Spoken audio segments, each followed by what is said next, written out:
Hello, and happy Women's History Month and International Women's Day. My name is Jan Wilson, and I'm a professor here at the University of Tulsa in the Department of History. I also co-direct TU's Women's and Gender Studies program.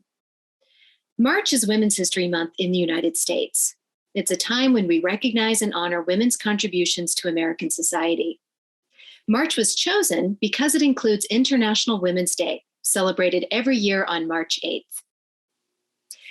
The origin of International Women's Day stretches back to 1908, when 15,000 women workers, most of them immigrants or daughters of immigrants, marched through New York City demanding shorter working hours, better pay, and the right to vote. In 1910, at the suggestion of a German socialist named Clara Zetkin, countries around the world began setting aside March 8th to promote women's global solidarity and economic, legal, and social rights.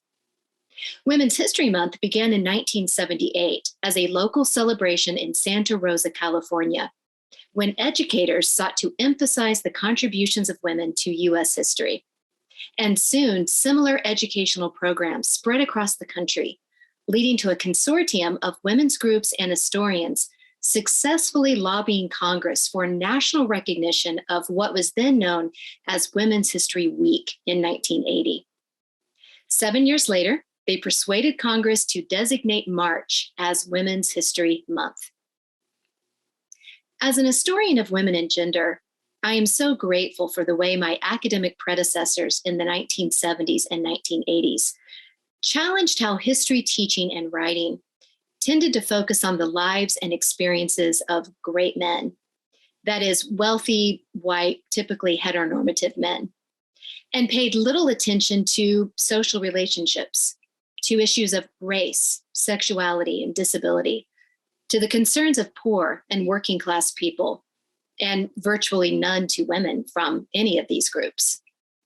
Inspired by the civil rights and feminist movements, the women scholars of this era questioned and destabilized the claims of the normative.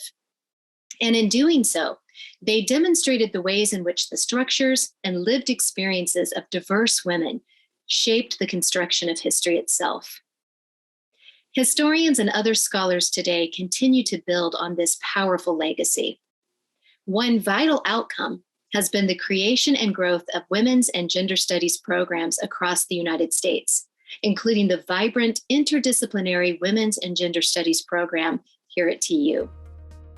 So this year, on International Women's Day and throughout Women's History Month, I encourage you to learn more and celebrate women's lives and accomplishments in the past and today, from every corner of our country and around the world.